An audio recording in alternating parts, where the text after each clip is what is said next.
ये अब मैक्सिमाइज कर देते हैं, मिनिमाइज होगा दोबारा से आप हो अभी आप हो नीचे होगा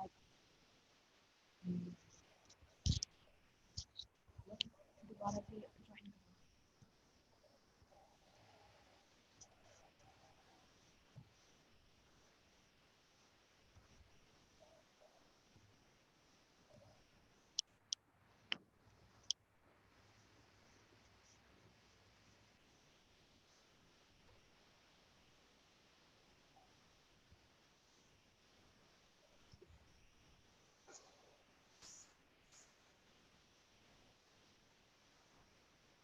Hi, good afternoon to all of us.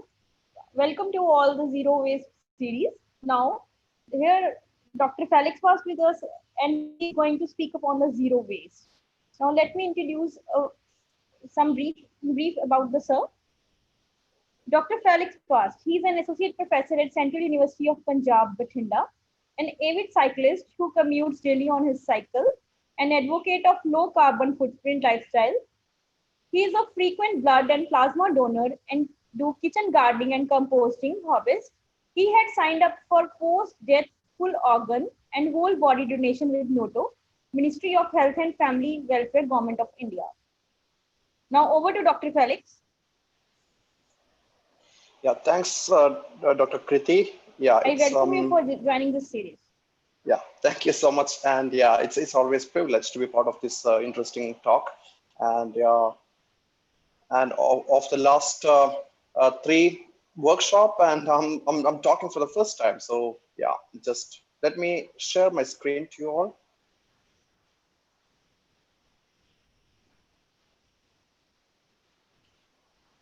Hello. Yes. I hope my screen is visible.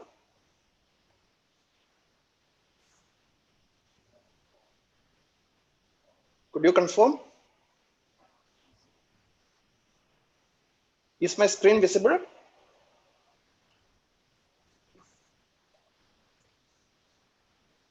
Hello. Is my screen visible? Can you confirm? Your internet is flaky? I'm not sure. Is my screen visible or not? Hello. Can you see my screen?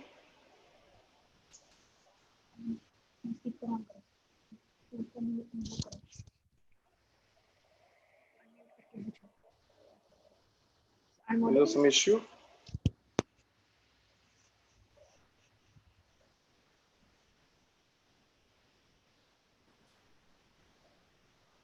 Hello, sir.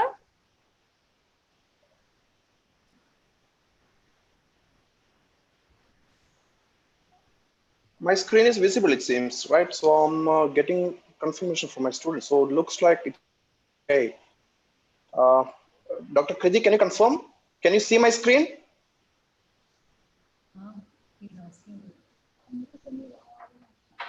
Hello. Is the screen visible? Screen is visible but not clear. Am I audible? I'm not getting your voice, sir. You're audible to me. I don't know what's wrong with that, but anyway, I think I should start now. So this talk is about zero waste and carbon neutral. Let me just check out, is it all well or not? Because I'm a bit confused. Hello? Yes.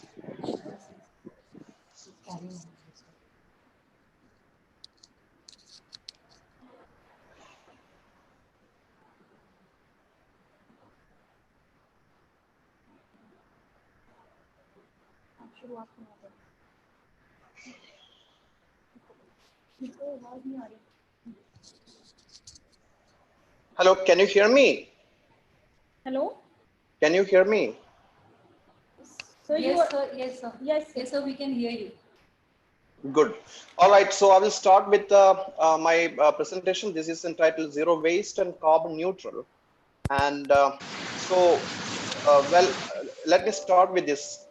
That there is an essay, a companion essay to this presentation. This is how to go zero waste and zero carbon neutral. This is just now I published this one in Medium. and I have already linked up this essay. This is basically going to be a frequently updated article, and this is, this is a curated, but it's a dynamic article which I'm going to elaborate as my days passes by, because I just want to share my tactics for going zero waste and carbon neutral. And today is also a very interesting day, and I'm going to look back after maybe 10 or 20 years, the kind of tips that I shared, and I will recollect after 20 years how good and effective these tips had been.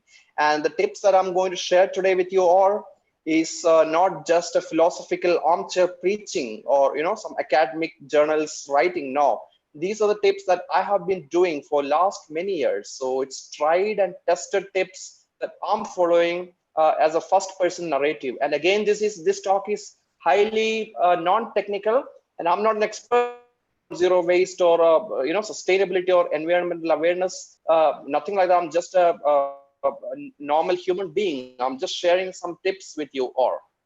So this is one of the favorite quote by Seneca. He was, the 2000 years back, he was the very famous Stoic philosopher in ancient Rome. Be the user, but not the slave of the gifts of the fortune. So whatever things that we buy and accumulate in our life, these are nothing but gifts of the fortune, friends. And don't think that, okay, I own all these things, then I can do that whatever if I have money, I can buy anything. No, that is not a sustainable lifestyle at all. So we really have to be careful and being mindful of the things that we buy in our life. Another of the famous quote is, if you live in harmony, you will never be poor. If you live according to what others think, you will never be rich. So this is a profound wisdom, I think. This is one of my guiding principles in my life as well. The picture that you see is nothing but a small, the pathway in my own village in Korom in, in Kerala. And this is just beside my home. So how natural the place is, the village is, you can see that. So I always want to go back to my village days. So I miss my village so much. And, the city and town life full of unsustainable and full of plastic and pollution is not what I really intended to be. So I would love to spend my, the life in that kind of situation. So basically, if you live in harmony with nature, you will never be poor. That is, I think that statement is really, really profound.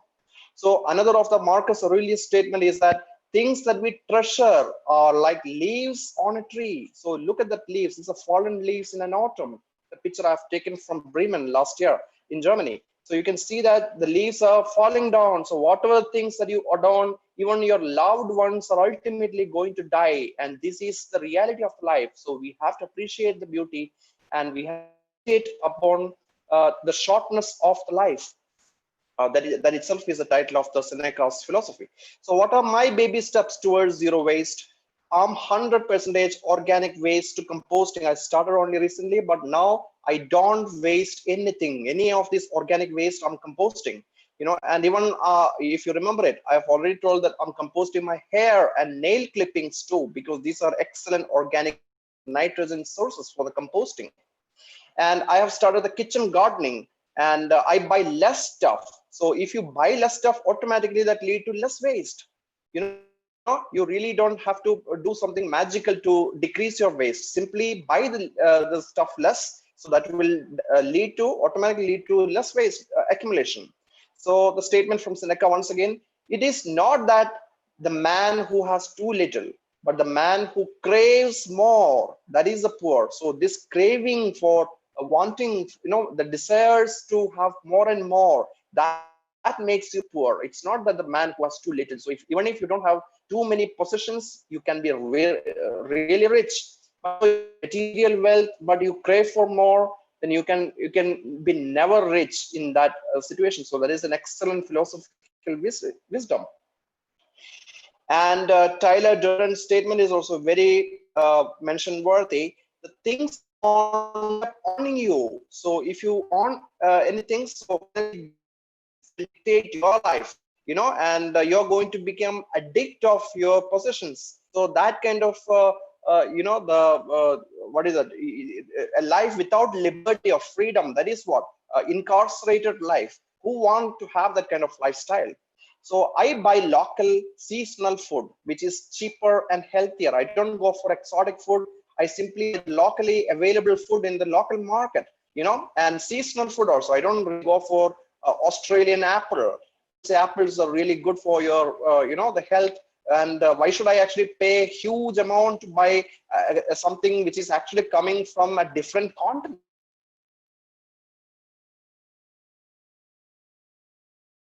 Eat it also. So that is my preference.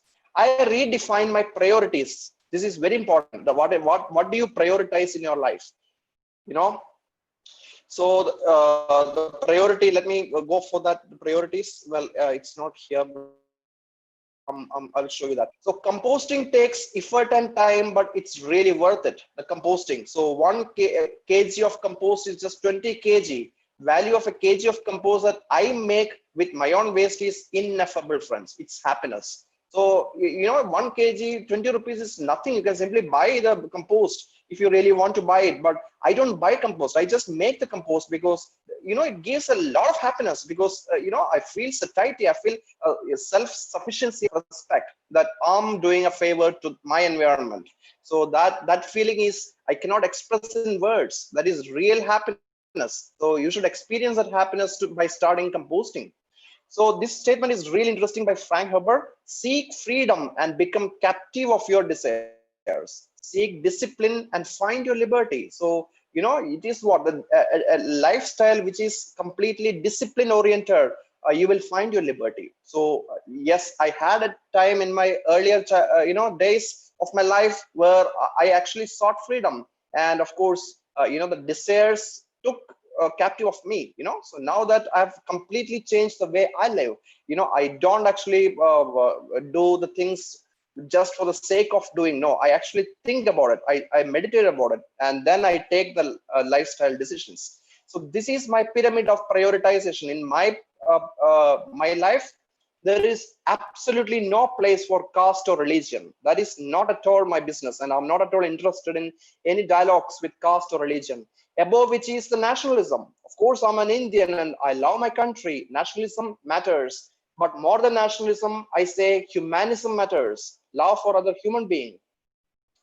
And above even humanism, there is something called environmentalism. So ultimately, I'm an environmentalist. That is my prioritization.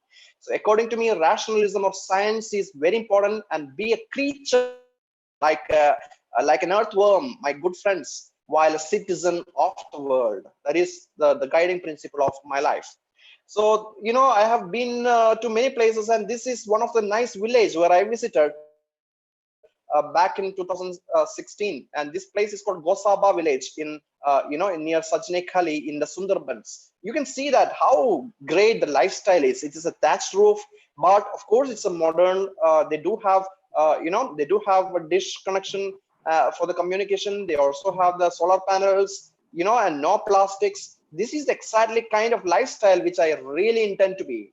This is sustainable lifestyle, and they're really rich according to me. I never dream of having a big house, vanity, and just show off with a big bungalow. No, that is not what I really wished. It's not that I don't have money, but that is not my personal style.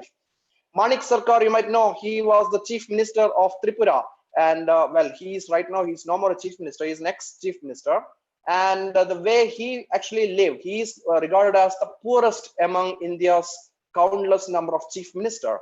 He travel in general class and sleeper class. I also do that, and I respect him tremendously. This kind of people who don't show off their wealth and who live a simple lifestyle. So as Manik Sarkar, Jose Mujica. Jose Mujica is the world's poorest president, and he is the president of Uruguay. Friends, you might know Uruguay is a highly developed. It's a developed country in South America. And Uruguayan president is actually living in his own farmland and in such a simple lifestyle. He don't even own a nice car. Though he's a president, of course he can amass lots of wealth, but he just choose to live a simple life. And I respect people like him rather than people actually going for vanity, a big car, and just showing off with a bungalow and foreign holidays. No, that is not my style. Mark Manson's quote is really favorite of mine. One day, you and everyone you love will die. And beyond a small group of people, for an extremely brief period of time, little of what you say or do will even matter. This is the uncomfortable truth of life, and everything you think or do is but an elaborative avoidance of it. We are inconsequential cosmic pumping and milling about on a tiny blue speck. We imagine our own importance. We invent our purpose. We are nothing. So it is that is what it's inconsequential reality of our life. But we tend to overlook this entire philosophy, and we tend to think that we are really important creatures, and wow, we are amazing. That egoist feeling is actually the root cause of all of our troubles. So my ultimate zero waste experience, I was fortunate to be visited in India stations. We have two stations in Antarctica, Bharati and Maitri, where I lived for 4 months. And friends, it was amazing experience that I had when returning all waste, including our own excrements, we brought back to home in India. You know that, can you believe it? For 4 months, whatever that we accumulated, because you are not allowed to pollute that pristine environment. Antarctica is governed by something called ATS, Antarctic Treaty System, that prohibits any kind of littering there, any kind of throwing the trash. So we have to take back everything. So each and every the waste, 100% waste, except the oxygen that the carbon exhale, I have to bring back everything home. So that is an amazing experience I had in my life. So zero waste, friends, is a meditation, being mindful of the environment and acknowledging the fact that we have only limited number of days in the planet. So that exactly is what you call memento mori. That is, being mindful of your own death.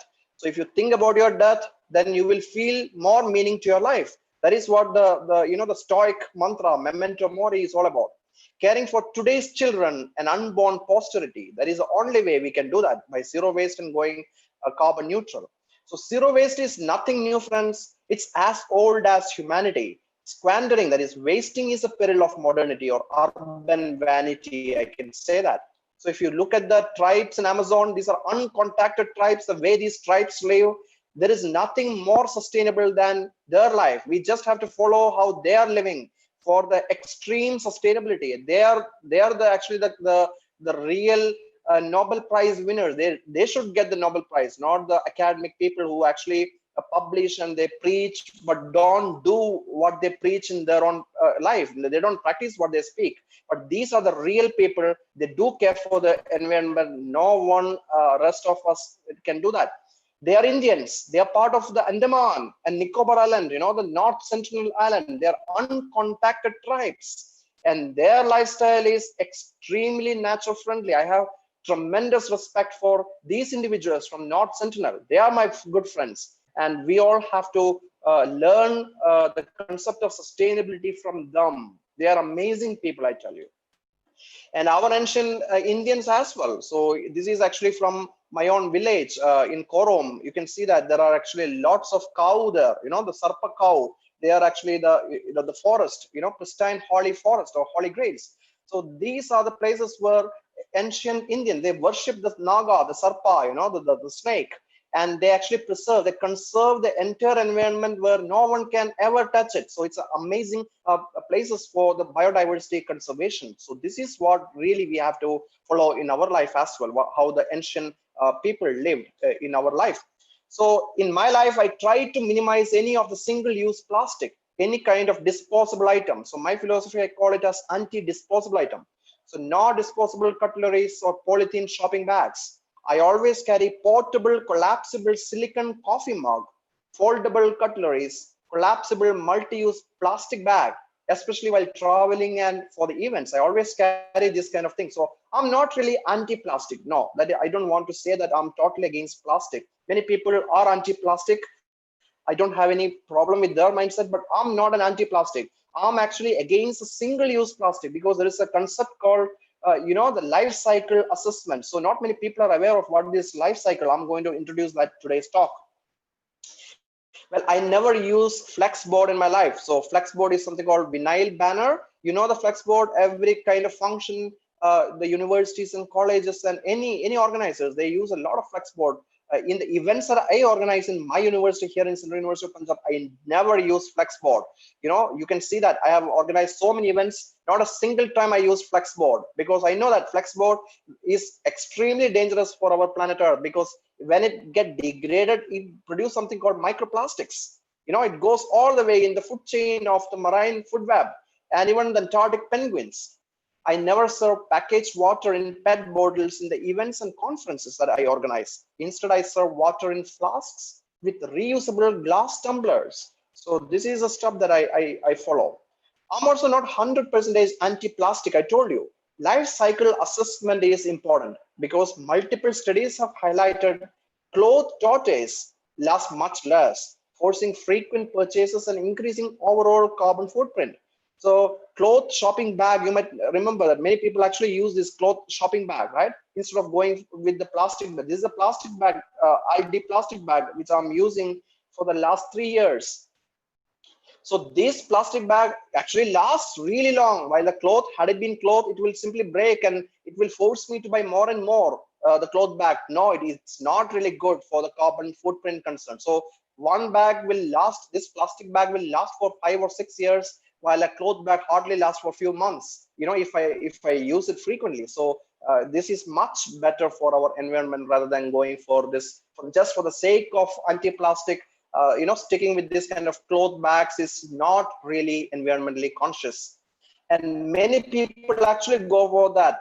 For example, the first speaker of our entire workshop, she has shown this kind of straw that, this is a steel straw that you can clean inside. Drink anything, straw to drink anything, even the soft drink, which I hardly do, but I do like the sparkling water, the soda, not the sweetened one, but just the normal one. I simply just drink it like that. I don't really I never need this. Or look at this. This is a bamboo or the wooden the toothbrush.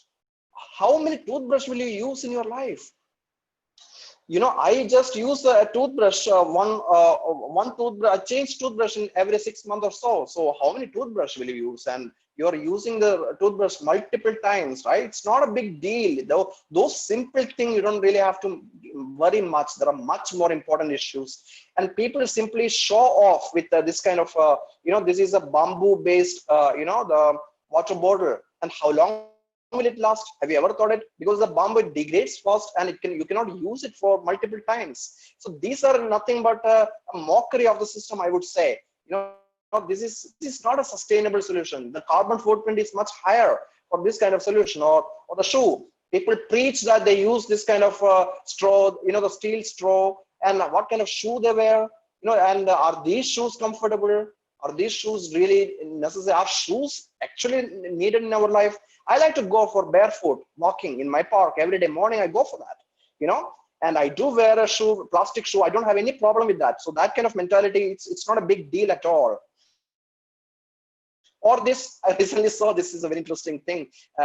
Somebody actually developed a mask they claim to be the most environmentally friendly mask with an algae in it. It's a chlorella, and they claim that the chlorella does all the cleaning. Whatever the air that you inhale, it gets cleaned. Oh my God, this is heights of nonsense, I can say. And it doesn't work that way. And the mask itself has lots of layers of HEPA filters. And it's extremely expensive also, and it doesn't work that way. The algae cannot do instantaneous photosynthesis. This kind of show-off system is what I don't like. It simply just do. You can tremendously change your mindset. And people actually do like this. They use the stationary bike in their gym, air-conditioned gym. They go for a stationary bike, and also this is step step up machine in the air-conditioned gym. They do that, and also this kind of treadmill in an AC gym. You can see that the kind of things, how much of the carbon is being wasted for this. It's a vanity, I would say. Instead of running outside, and then why these people actually prefer to run like this and burn a lot of carbon. If the person is running outside the park, you won't you burn anything. So I really detest this kind of mindset.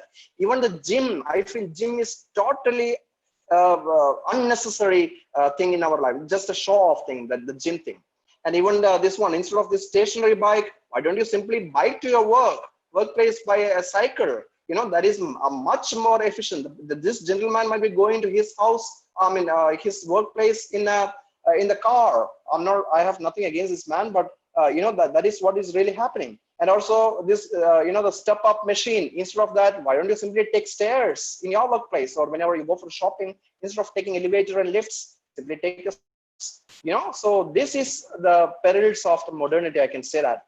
I like to bike to work as well as for tour. You know, I recently I did a tour in Odisha in cycle.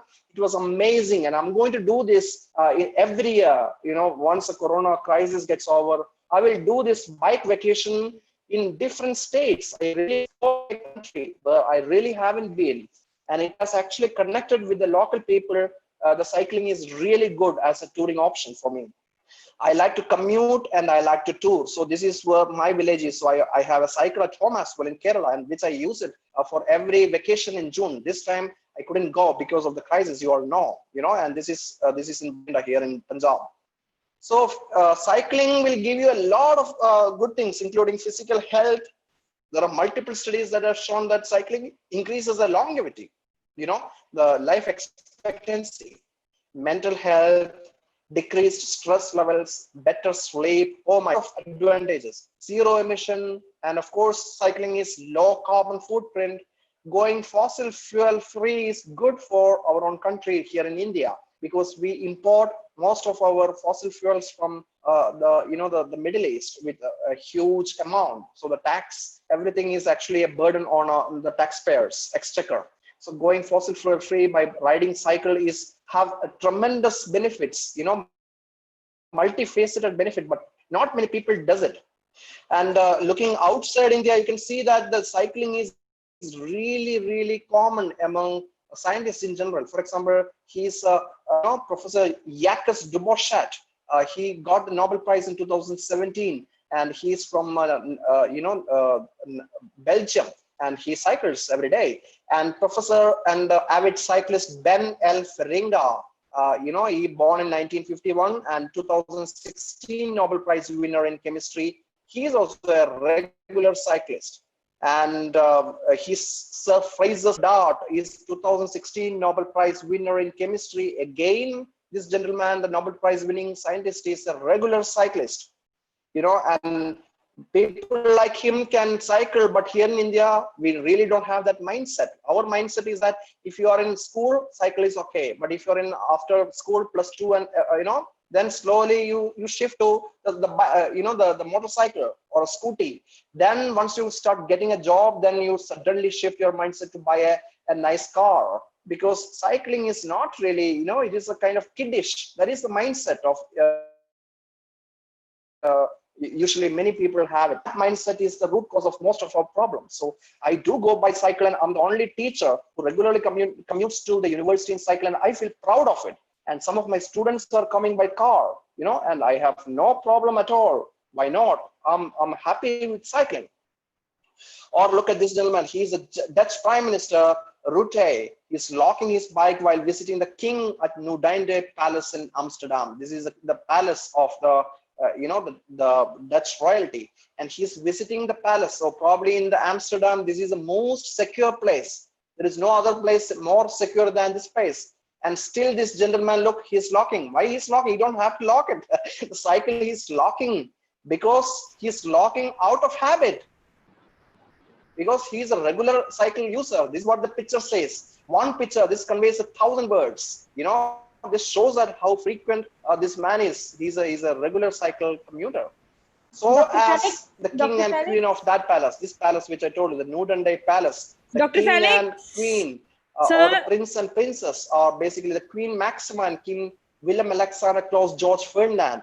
They both are avid cyclists. They go every day in cycle, and they use cycle even when they recently came to New Delhi for Prime Minister. They did go by cycle in the Rashtrapati Bhavan complex.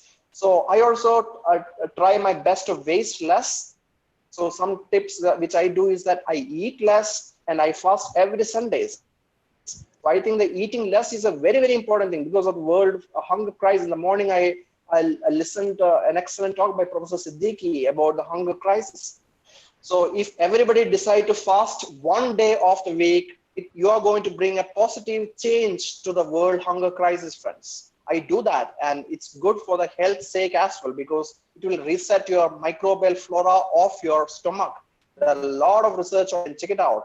And also fasting one day of a week is also good if you have pre-diabetic. I don't have any problem, but still I don't want to bring in so I save electricity as much as possible. Most of the clothes are wrinkle free. I don't wear wrinkle, the full cotton clothes, so mostly free cotton. I steam my clothes instead of iron, so it really saves a lot of power and energy. And all bulbs that I use in my house are LED. I don't really have any CFL or incandescent. Of course, incandescent is a old, very old pattern, but mine is all LED. And I sleep early and I rise with the sun, minimizing the need for artificial lighting. You know, I do that. Give me a second. Hello. It's not moving.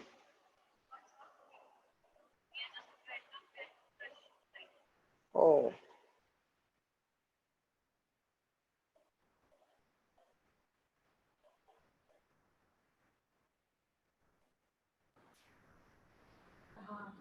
Sorry for the some technical issues. Now let Dr. Felix it to be corrected. Then we will I don't catch know you what's soon. the problem. Yeah, there is problem with your slides. It's not moving.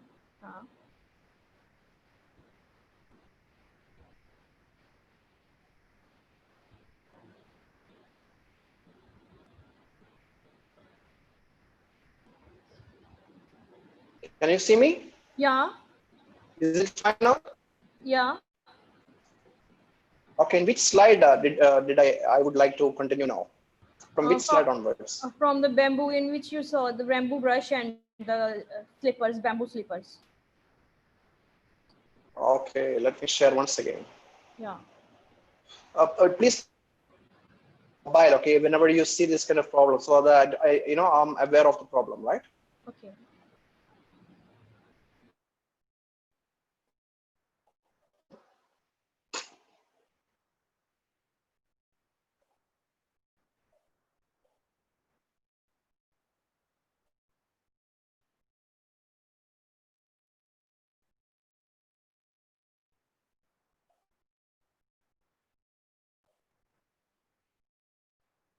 Can you see me? Is it clear? No, sir, it's not clear. Still hanging. No, can you see the bamboo brush? No. Hello. Realize the problem. Yes. Raksa, if possible, switch off your video. There is a lots of it consumes lots of bandwidth, and some participants are asking they are not able to continue it due to the bandwidth problem. I see. Okay, okay. Let me reconnect it.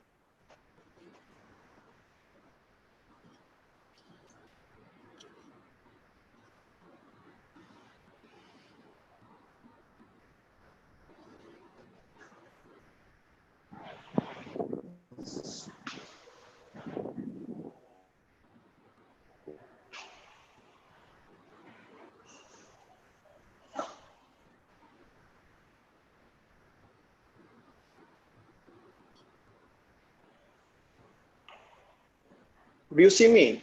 Is it clear? No.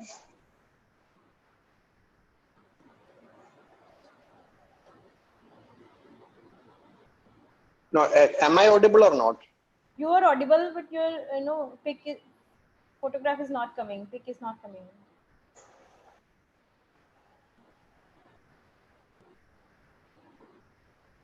I would need to then just keep that to you. Give me a second.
Hello, any Hello. improvement? So you are not visible.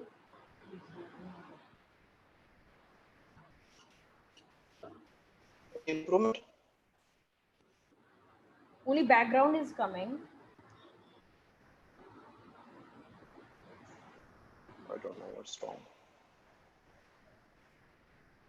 Speak. Now you speak.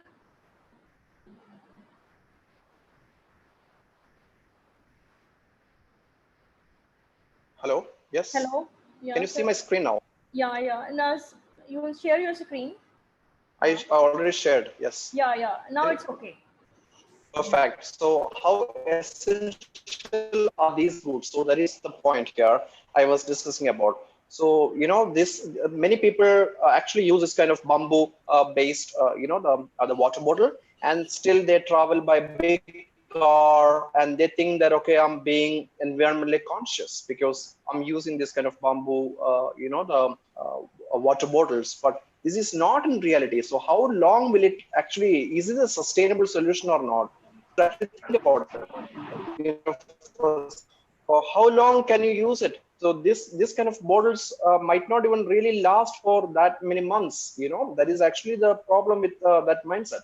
And going with this kind of old kind of shoes, is it really a sustainable, viable alternative to whatever shoes that we use? No, it is not.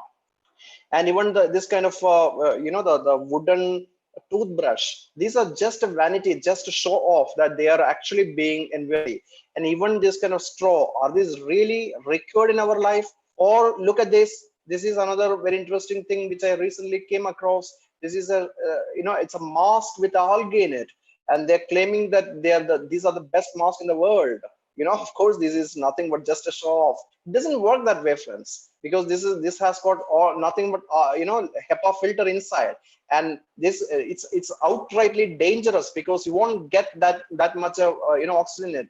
And algal photosynthesis is not that instantaneous, and little bit of algae will not give you sufficient oxygen. Come on, it's completely show off, pompous kind of things that I never support this kind of things in my life. So instead of that, just go with the what is actually the real solution. The real people actually do the real solution. So look at this gentleman. He's using a stationary bike, and for actually instead of biking, he's using the stationary bike in an air conditioned gym. Look at that, how much of the the power is being lost, or this step up machine in a air conditioned gym. Or look at this is nothing but a treadmill in an air conditioned gym. This gym culture I don't like at all. You really need not go to the gym. If you're a healthy man or a healthy woman, exercise in the nature. You can do all these things. So many of the people these days have got maids at their home. They don't really do any work, and then they hit the gym in the evening. Why are they doing that? I mean, this is just the pompousness. This attitude is bombastic attitude, which I never like it. Instead of simply, using this, we have a much better solution called running. You can run in the run in the this one the directly in the nature. So instead of using this step up machine, why don't you simply step up in the stair? You can simply use a stair, or instead of this, just use a cycle. So I like cycling. Cycling is my favorite hobby. I every day I commute to my university, cycle, and I feel very happy about it because cycling gives me lots of happiness. And I also did a cycling tour recently, in Odisha. It was really fantastic time in my life. 10 days I spent in Odisha, which I would like to replicate cycling rest of the India as well, because I really haven't seen much of my own country. And I would like to do this every year. Of once the corona crisis gets over, every year I will plan 10 days only for myself. I'll be cycling. And if anybody want to accompany me, you're more welcome. And this is my cycle back home. This is my own village in Kerala, and where I used to spend every month in this June. Unfortunately, this time I couldn't make it. So cycling is really good because it gives you physical health and longevity, friends. There are so many studies that shows that cycling reduces cancer risk, coronary heart rate risk, and increases your life expectancy. Cycling also gives you mental health because it gives you happiness. It decreases your stress levels. It gives you better sleep, and the emission is zero, and the carbon footprint is also very, very low. And going fossil fuel free good for the country, because India imports almost 99% of the fossil fuel from the Middle East. So if you really want to do a favor to your country, and ride cycle, because it's much lesser impact on the taxpayers' exchequer. And many Nobel Prize winners are avid cyclists. One good example would be Jacques Dubochet from the Belgium. So he regularly commutes to his workplace in cycle. He's a Nobel Prize winner in 2017. And he's the professor and cyclist Ben Feringa in 1951. And he was awarded the 2016 Nobel Prize in Chemistry. He's a regular cycle commuter. And look at this, Sir Fraser Stoddart. He's such an old man, and he got Nobel Prize in Chemistry in 2016. And he's a Sir, knighthood by the British royalty. And still he uses regularly commutes by cycle. And people like him, Nobel Prize winners are cycling, and we are actually, the cycling is considered to be childish in Indian, typical Indian mindset. Here happening is that if you ride cycle, you're kind of like a kiddish. And if you're in +2 and college, then slowly you migrate to a scooty or a motorcycle, and once you get job, then you have to buy a car. Mass thinking, and a university professor should have a very nice car, air-conditioned car, a big car. That kind of typical mindset, we really have to change it. I don't have any problem going. I regularly commutes by cycle to my university. Or look at this guy. He's the prime minister of the Dutch, that is the Netherlands, Holland. And Holland Prime Minister Rutte is locking his bike while visiting the king at the Nudende Palace. So this is the palace of the Dutch king in Amsterdam. And you see, this is the most safest place in Amsterdam. The safest. There is no other safe place than in this. And he's the prime minister. And look what he is doing. He's locking his bike. What? Why should you lock your bike in such a safe place like palace? Because he's an avid cyclist. He's a regular cyclist. That is why he's locking out of habit, friends. This picture conveys 1,000 words, about him and his cycling habit, because every day he travels by cycle. So he's locking out of his habit of using the cycle. Or the palace. This palace belongs to King and Queen, Queen Maxima and King Willem Alexander Klaus George Ferdinand, such a long name, of the Netherlands. Yes, they both are avid cyclists, and they use cycle even in India. When they visited India a few months back in Rashtrapati Bhavan, they were actually cycling. So yes, so I also do. I also practice to waste less because I eat less. Because I fast every Sunday. Fasting is amazing.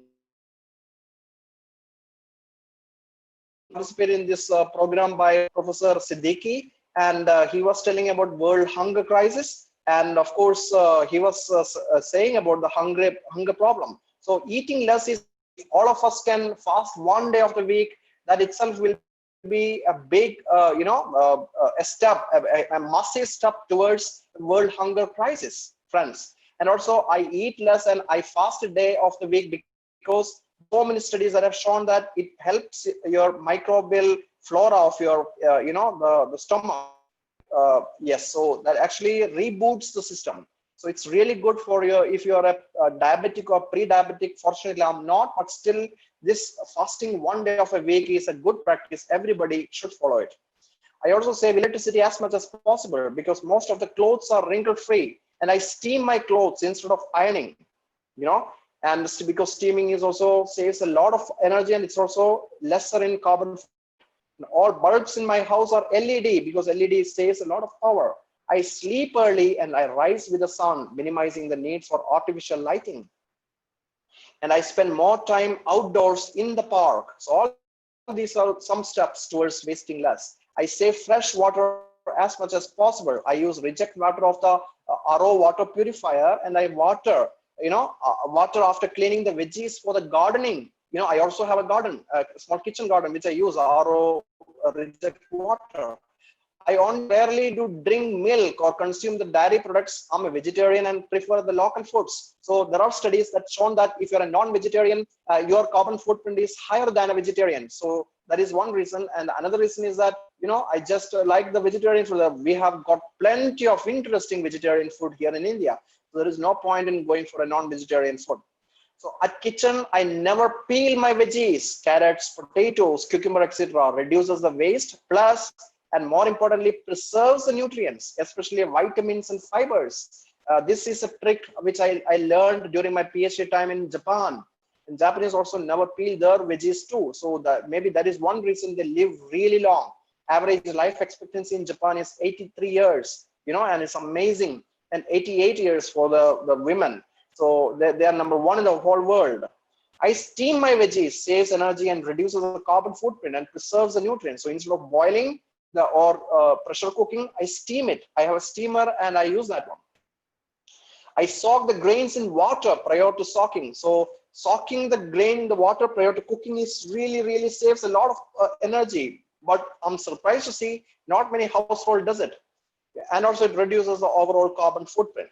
And yes, these are nothing but bread. I bake my own bread every week. The result is no wasting of the plastic wraps of the commercial bread loaves, and more freedom to add ingredients, add any kind of seed, for example, pumpkin seed or chia seed. I love to, make different kinds of bread, cinnamon or garlic bread, all this kind of freedom, I can do that. And no color and no preservative. I know it because I bake this bread. And also a feeling of self-sufficiency, and it brings a lot of happiness to my life. When I eat my own baked bread. I buy milk from the milkman. No, I never buy any packet milk. I just buy it from the local milkman. The result is no wasting of the plastic milk in covers, and also no carcinogens and no endocrine disrupting chemicals in my milk. I have covered this topic extensively on my YouTube channel, that the packet milk do contain lots of chemicals, and especially the estrogen analog, which are really good if you're a female, and for the male as well. There is actually the blending of the sex happens when you consume this EDC. So all these are healthy choices. I always carry a water bottle with the water wherever I travel, or even also for the events. The result is that I save a ton of carbon footprint by going free of packaged PET bottles. I never use PET bottles in my life. And I pack my lunch to work every day. It enables me a better control of the ingredients, feeling self-sufficiency. So this is really important, that feeling of self-sufficiency. I also use microfiber clothes to clean my household utensils, appliances, furniture, etc. with plain water, so that I don't really have to use any synthetic chemicals which are bad for the environment. And this also let me reduce my plastic waste, because I don't really have to buy these chemicals which comes in plastic bottle. I save a lot of plastics. And though I love to travel, I have decided to travel less, because traveling is one of the very important culprit of the high carbon footprint. Traveling, especially air traveling, has very high carbon footprint. Instead, I travel far-flung places through books. Friends, books are amazing. Books will allow you to travel far and wide. It's a window to the past and future. Books are my best friends these days. I also like to travel to the great museums, art galleries, and architectural marvels. There are so many virtual trips available now. The trend has skyrocketed in this lockdown period, because people who love traveling, they can get a very nice, virtual traveling might, you might think that, okay, virtual traveling is not as good as the real traveling, but no, virtual traveling is amazing. You should experience it first. So in the bathroom, what I do, I use normal bar soap for taking bath, no fancy shower gels or shampoo. I never use those kind of things. Let me reduce my plastic container reject waste. I take a fast shower, 3 minutes long, to save as much water as possible. Shower releases 7 liters of water per minute. So if I use just 3 minutes, then 3 multiplied by 7 is 21 liters. Indian style bucket and mug bathing, that is 25 liters for one bucket, is still better than long shower bath or tub bath. The Western style tub bath is not really good. Indian style bucket bath, if and only if you stick with only one bucket full of water. Otherwise, just 3-minute shower is also fine. I got this idea, this 3-minute shower again from Antarctica. In Antarctica, we are allowed to take bath only once in a week, and that was only 3 minutes. And it was a ration, it's automatic cutoff. So you really have to be careful because the resources are pristine in Antarctica. And again, I want to add that I use a bidet. I don't use toilet paper in the toilet, in the loo, because the tissue paper do have lots of carbon footprint comparing with water. Bidet is nothing but a water, water to clean. So I do recycle plastic containers, which I buy as a garden pots and flowers. I donate my old clothes to the needy. I also sell my old and unused stuff online. OLX, I do sell it so that others can use it. I use rechargeable cell, AA and AAA instead of the disposable ones. This also help me reduce my carbon footprint a lot. I also use biodegradable cycling water bottle and garbage bags. So all these things are biodegradable rather than going with the plastic. I use solar powered wristwatch, that is Casio G. This series is really, really good one, which actually lasts a lifetime. I also use a reusable cloth and microfiber face mask instead of disposable masks like surgical or N95 mask. I simply use a microfiber face mask, which I can wash and reuse so many times as I like. I also organize virtual conferences and webinars like this, the Zero Waste series, instead of physical meetings, because it helps me tremendously to reduce my overall carbon footprint. The Tangle Bank series had 1,500 participants. Then I organized Blue Planet series, 1,600 participants, and ongoing Zero Waste, 1,600 participants. And coming up, Science Leadership, till date, we have 5,000 registered. It's going to be a humongous, I'm expecting a lot more. And now think of this thing, if had I gone for an offline, how much of the carbon I would have, their travel, their stay, oh my God. So it's going to be amazing. I actually saved a lot of carbon footprint by doing that way. I also vote to protect our environment. This is also very, very important, but not many people are aware of it. This is also a very good option for you to going carbon neutral or reducing your carbon footprint by exercising your very carefully. I carefully read and look out for environmental policies in the election manifestos of the parties and exercise my franchise wisely. I really don't have any political affair or political relations. Whichever party supports environment is my party. So zero waste and carbon neutral is equal to environmental sustainability, friends. Both are equal to environmental sustainability and self-sufficiency, the feeling that you are sufficient, or self-reliance. So you rely more on yourself, and that also increases the self-respect. So zero waste leads to self-respect and mindfulness and meditation, friends. And also it leads to financial independence. You can save a lot of money by going this option. And also a healthy and fit life. Again, having a healthy and fit life, again, that actually lead to the financial independence, because you have to spend money, hard-earned money on the hospital bills later in your life. And also ultimately leads everything to the low carbon footprint. This is also a very good quote, which I like a lot, by Gaius Musonius Rufus. If you accomplish something good with hard work, the labor passes quickly, but the good endures. If you do shameful in pursuit of pleasure, the pleasure passes quickly, but the shame endures. So this is a remarkable quote. I like a lot this quote by the Rufus. And coming to blood donation, which is not quite zero waste, but yet blood donation is mentioned worthy in this list, because it's also saving somebody else's life. I celebrate my birthdays by donating 2 units of blood to the government blood bank. I make sure I donate only to the government blood bank, because the private people, they do sell the blood at a cost. I don't want that, my blood to be sold, and I regularly donate my plasma as well. Many studies have suggested that regular blood donors live longer. There is a very interesting connection. So if you do service to humanity, you live longer. It's a very interesting thing, but not many people are aware of it. You don't have to be a doctor to save lives. Very good quote. If you donate the blood, you can save lives. You really don't have to be a doctor. And after death, I already know that what is going to happen to my body after death. I'm a complete organ donor, friends. I have signed up to donate my whole body for teaching and research post-death. whereby I continue to be a teacher and researcher for a long time.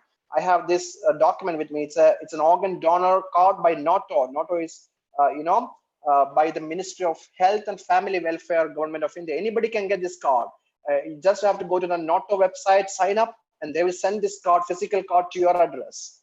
You're taking a pledge, online pledge, right? And post that what will happen. Even this is also, I'm open to this idea as well. Burial at sea. Burial itself is very good because it aids in the composting, which I told you, right?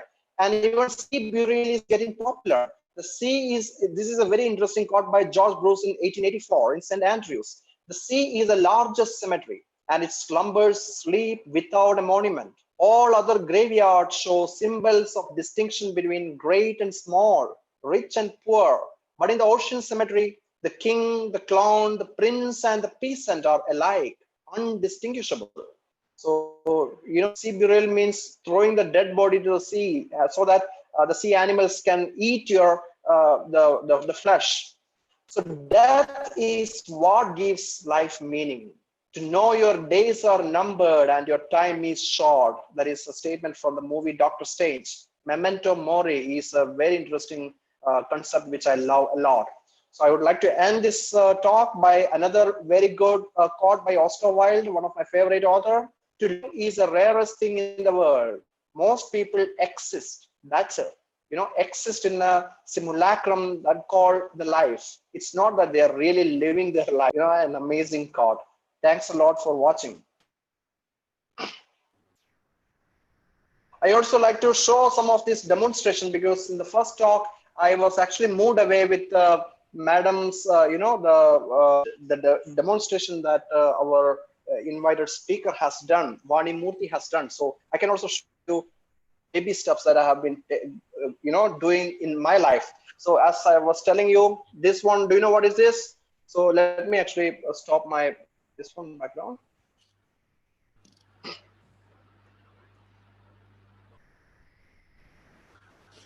It's a chroma key, okay? Don't worry about it. So you can see that this one is, it is basically a Verka milk. So I painted this milk bottle and I made this as a vase. This is what I use it. It's a beautiful vase. Why should I actually throw it out? I don't really have to. And this is the silicon, the coffee mug, which I use it. So I can simply open it and I can reuse it everywhere. I take this coffee mug with me. So, it is actually, I can save a lot of, this is what the mug is. I can use this for the last 3 years. And yeah, I don't know how long will it go. I think it will go years and years. So actually, this mug, probably it might have actually saved 100 or more plastic cups, or much more, I can say that. And this is one of the OXO biodegradable garbage bag, which I was telling you about. This bag is completely biodegradable and it's not that expensive. Normal plastic and this one is almost same. Price is all same. So you can also go for it. And you might know what this one is. This is Verka. It is the dahi bottle. As you can see that this is where I actually planted lots of plants I have at home. And this one is my chili plant. I budded this chili plant. It's growing absolutely fine.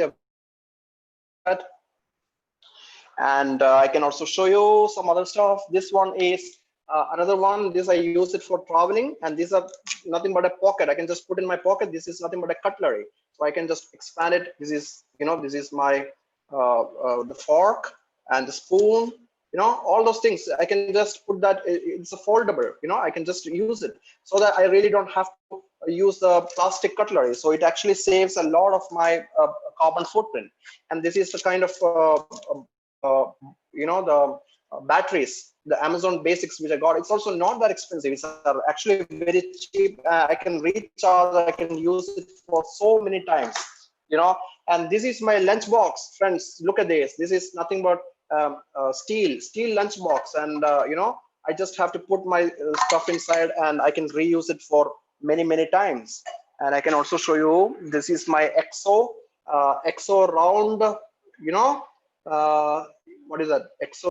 Now, so look at this. Dishwashing bar has changed that into it's a nice, beautiful pot for me. Again, for my plants.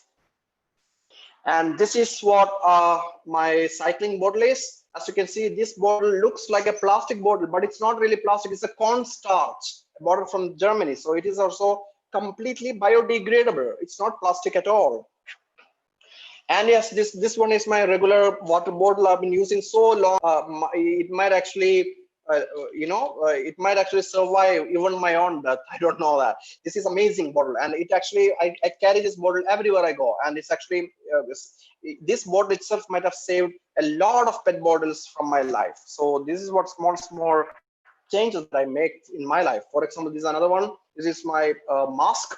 And the mask is reusable because this one, the insert is nothing but a microfiber cloth. You see that microfiber cloth with, this is nothing but a cotton. So these are the insert of this, the external, the mask. So this also saves a lot of my carbon footprint. And this is the steamer. So instead of boiling, I actually use the steamer, and steamer. And as you can see that this is nothing but a carrot. Carrot, as you can see the carrot, and without peel, I have no problem. I can simply eat it. So that's it.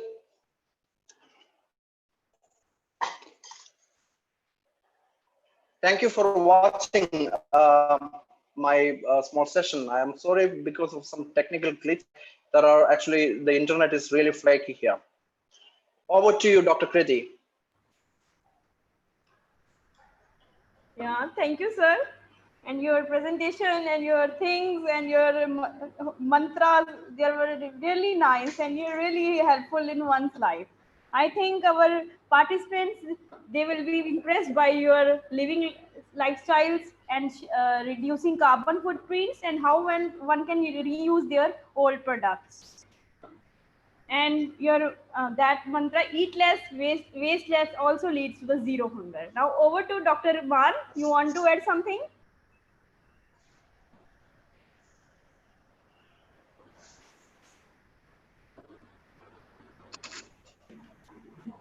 Sorry, are you asking me? Yeah, Dr. Man, Okay. want to add something? Okay. I am really impressed by Dr. Bast's this lecture, and I don't know from where to start. He's an ocean of knowledge, and he tells us that how he's used to live with the nature.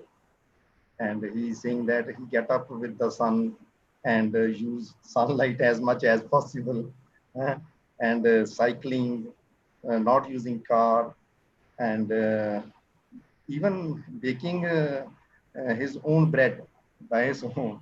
So one session should be there, how you used to bake your own bread. Uh, and really the topic that you uh, touched, that the packet milk is very dangerous. So that is a very useful, and I think we should take care of it.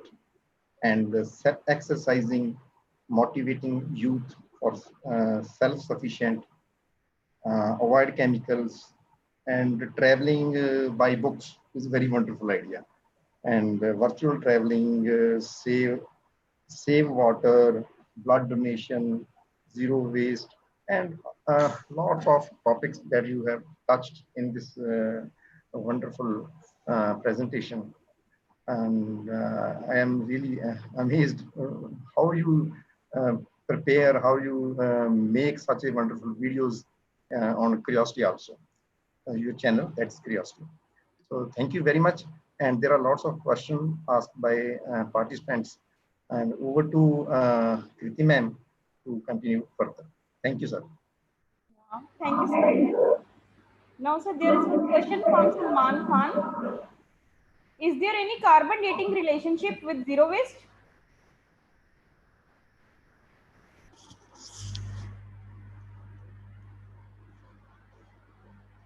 Dr. Felix?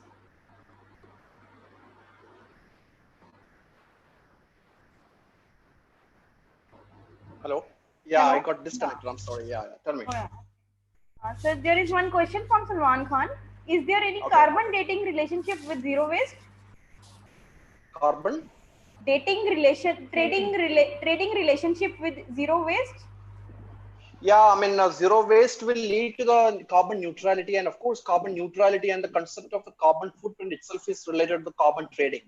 So you are actually trading your offset carbon to the people who can offset it. For example, I ride my cycle, and if you do have a big industry, you can pay me some money so that I can actually offset your carbon by going with the, with my cycling.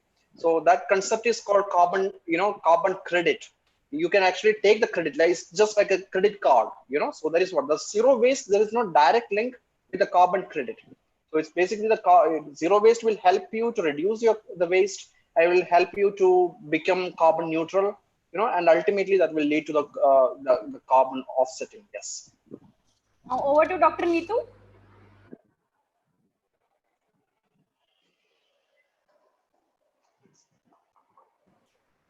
Yes, thank you so much, Felix, sir, for your enlightening talk. And I'm sure there's going to be a long queue of students of the youth to follow you on your cycling tour. And it was really a very inspiring lecture, and we are sure going to change our lifestyle. Everybody, I think, whosoever was the participant is sure going to change the lifestyle, the way we are leading our lives. And thank you so much, sir. So I'll proceed with the question now. Yes, we have a very interesting question, sir, now, and everybody would like to know about it. This is by Neha, and the question is, how did you land up in Antarctica? What about the environment there?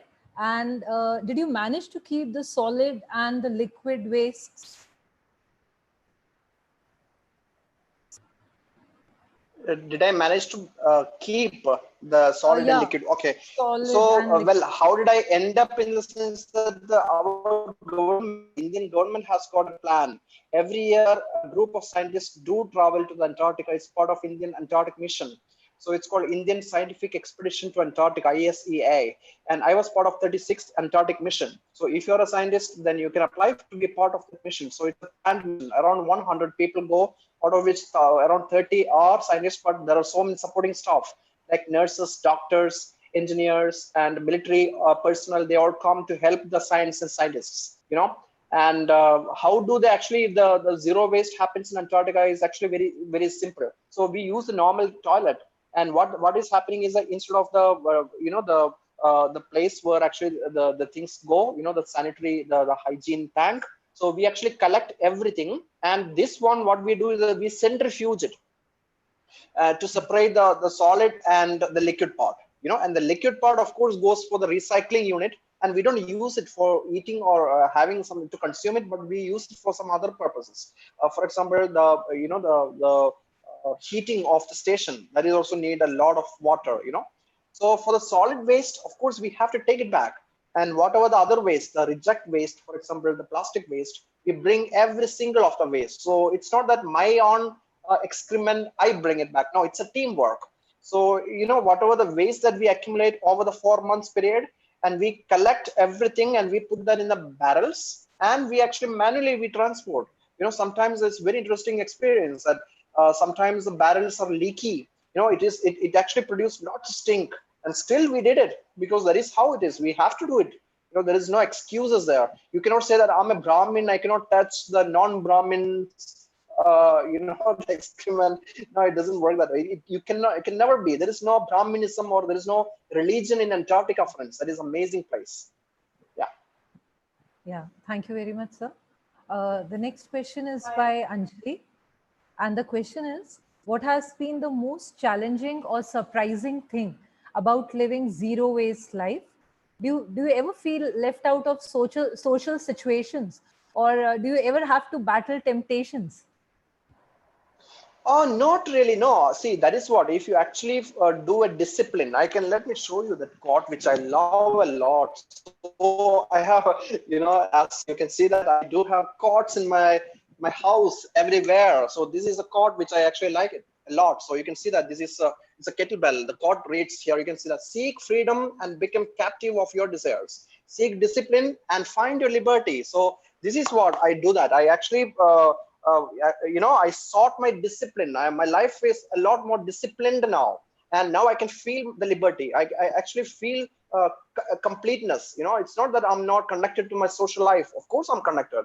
And I do go to the party as well. And whenever I go to the party, I refuse, intentionally, I refuse to take anything served in disposable thing. I just take my, the mug and disposable cutleries and also a plate you know, and that way there's no problem. Okay. No, I really don't feel that I'm tempted to the other. Yes. Okay. Yeah, thank you very much, sir. And we can see discipline in your life, the kind of life you are leading. We are really inspired by that. Now, over to Yes, Dr. yes. Krit. Now I would like to invite Dr. Kulvinder Singh Maan to ask few questions from Dr. Felix. Over to you, sir. Hello.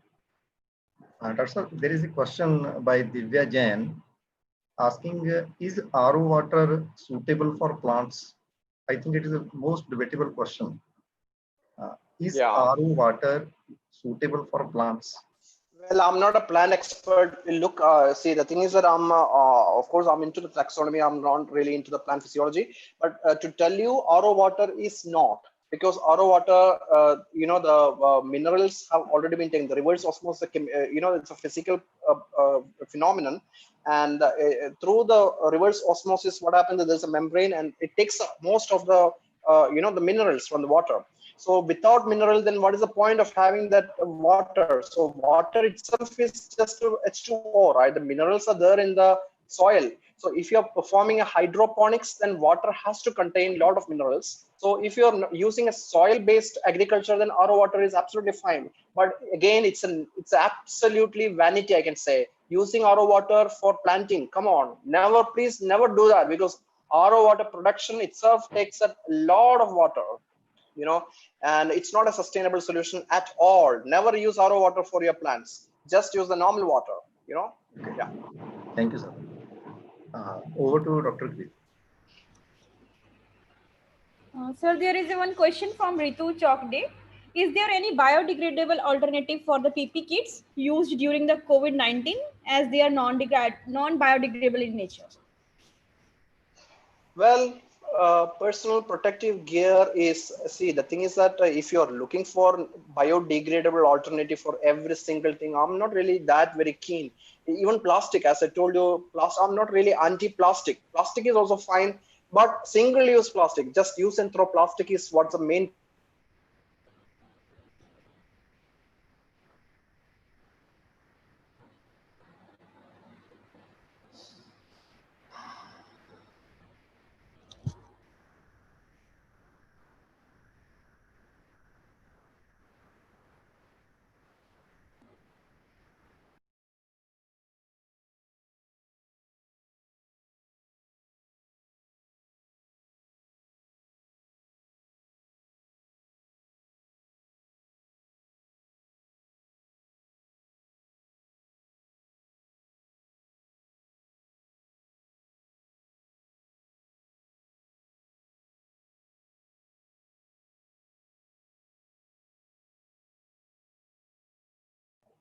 Hello.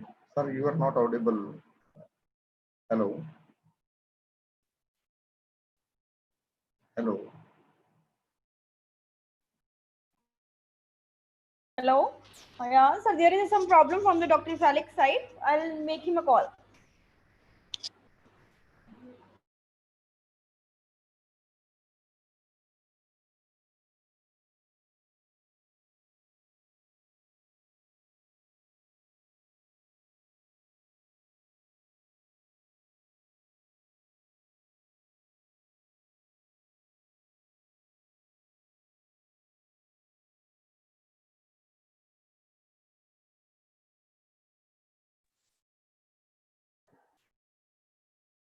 Can you hear me? Can you hear me? Yes, sir. Okay, I got disconnected because I got a call. Yeah. Tell me, what is the question again? Sir, it is about the PPE kits during COVID-19. Yeah, the kids, yes, yes. So yeah, I suggest that, the biodegradable alternative, as of my understanding, no. So if you're looking for the mask, there are so many mask alternatives. So if you're not a professional user, then if you're a normal person, then I suggest the cloth masks are much better, and especially if you have the microfiber inserts into the cloth mask, I think that is the best option now, rather than going for a use and throw, the N95 mask. So the other protective equipment, for example, the face shield and all, I think that is the best option is whatever available in the market, certified, rather than simply for the sake of going for biodegradable. Please don't go for that. Yeah. So there is a question from Renuka Balyan. She's asking about most of the people nowadays suffer from cardiac problems, so they can't do cycling. What are your views about this situation, keeping in mind the zero waste policy? Yeah, so cycling is not exactly zero waste. So cycling is for the, I was telling cycling because this is more for the overall reducing the carbon footprint. So if, of course, if you are a heart patient, then cycling is a rigorous cycling should not be used. Again, it depends on what is your heart, what kind of illness you have. So it's not that every kind of heart patient cycling is absolute no, nothing like that. There are so many people having a bypass surgery with a pacemaker. They still regularly use the cycling.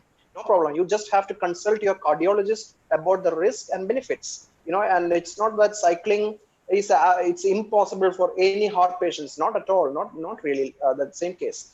And again, what are the alternatives for the cycling to say? Of course, you can start simple walk.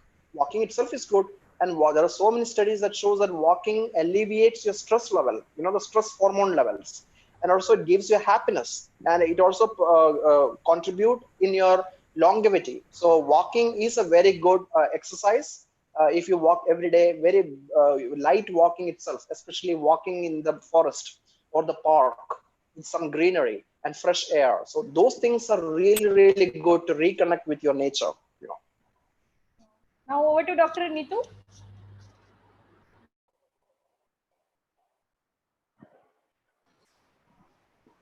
Yes, sir. Continuing with cycling, we have a question by Kuru. India lacks cycling lanes. This pandemic has caused policy changes in European countries, and they have started to make more cycling lanes. Would you like to comment on this? Yeah, I agree with that point. Of course, I support that point, and we really need to have a lot of, the cycling paths and cycling links, especially in Germany, where I lived a few months there, and they do have excellent cycling tracks. And recently, I went a few months back. I was in Budapest. So Budapest, and from Budapest all the way to the Austria, of course, they do have fantastic. Throughout Europe, you can say that there are a lot of interesting cycling paths, and also Netherlands and Holland, where Denmark also has a lot of cycling tracks. While in the US, of course, it's developed country, but there is no excellent cycling track. We do really have to develop it. Post COVID-19, it has actually opened up many of us to think about it. I hope the government also became serious on opening up the cycling links in India. And I really wish to see our country with lots of cycling. Unfortunately, not many people do cycle here. And, the riders, the drivers, I can say, they are really rash drivers. Especially, I can say here in Punjab, the late night truck drivers, they even drink and drive. It's not at all safe to go, cycling in the night. So even the daytime, you have to be very, very careful, because we really don't have any dedicated cycling path. So, but because of all this problem, I will not cycle again. That is not. So you should actually analyze risk and benefit. So actually, the benefit outweighs the risk. That is why I'm cycling. You see, yeah. Yes, you're right, sir. Now I'll request Mansa to please put forward a question.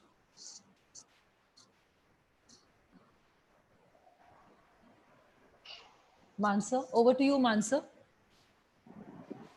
Hello. Hello. Yes, yes, Mansa, over to you. Sir, there is a question from Harsimrat Kaur. Is zero waste possible actually? 100% zero waste is possible?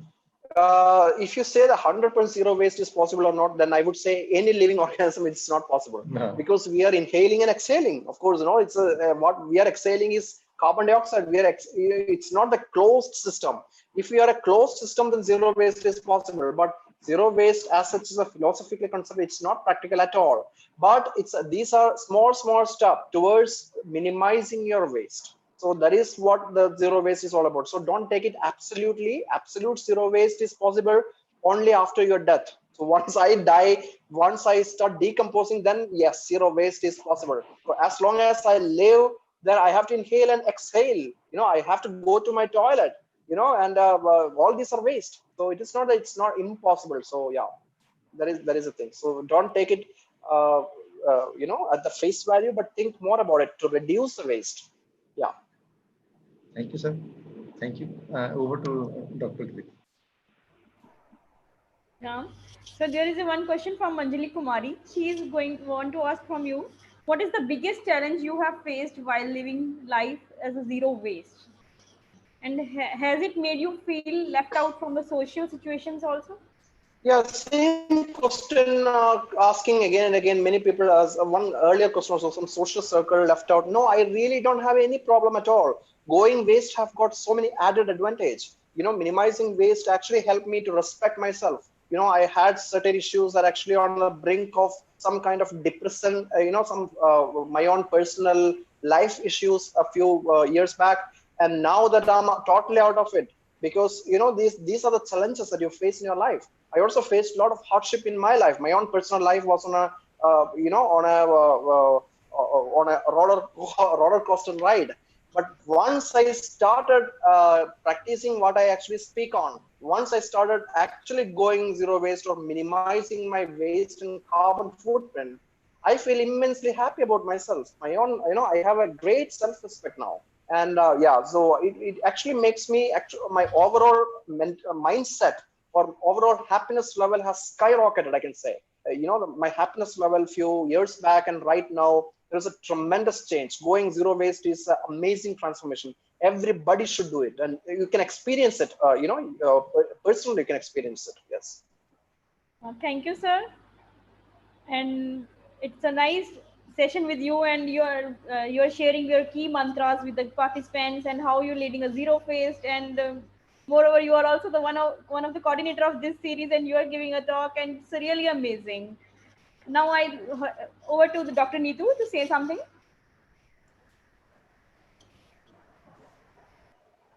Yes, Felix, thank you so much. Now, let me take this opportunity to thank Felix immensely for his meticulous efforts in organizing the Zero Waste series. So, you never came to the forefront, but these enlightening lecture series would never have been possible without your efforts.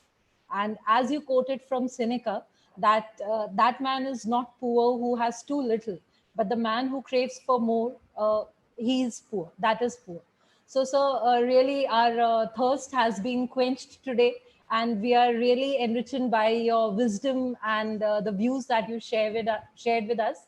And now I know, sir, that why participants, audience, students are so eager to listen to you, and even the colleagues, they look up to you. So, sir, thanks a lot for your guidance and support throughout. Thank you very much, sir. Yeah, welcome. Now over to Dr. Man. Uh, Thank you so much, sir, for this wonderful lecture, not lecture, lightness for all of us. I have no words to explain the thanks or say thanks to you. All words of mine have explained by Dr. Nitu Rohit. So I simply say that is thank you very much. Yeah, thanks for all for listening. And over to Dr. Krithi, and you can announce the next talk in this series.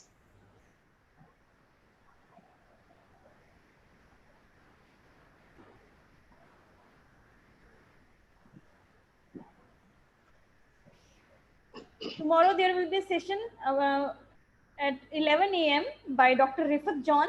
She is a assistant professor at University of Kashmir. Forthcoming talks, Professor Darsh Pal Vik from GNDU, that is Guru Nanak Dev University, Amritsar, at 12:30 p.m. and Ms. Aditi Murlidhar, HPSC, Mumbai, at 3:30 p.m. Goodbye and good evening to all. Enjoy a nice cup of tea.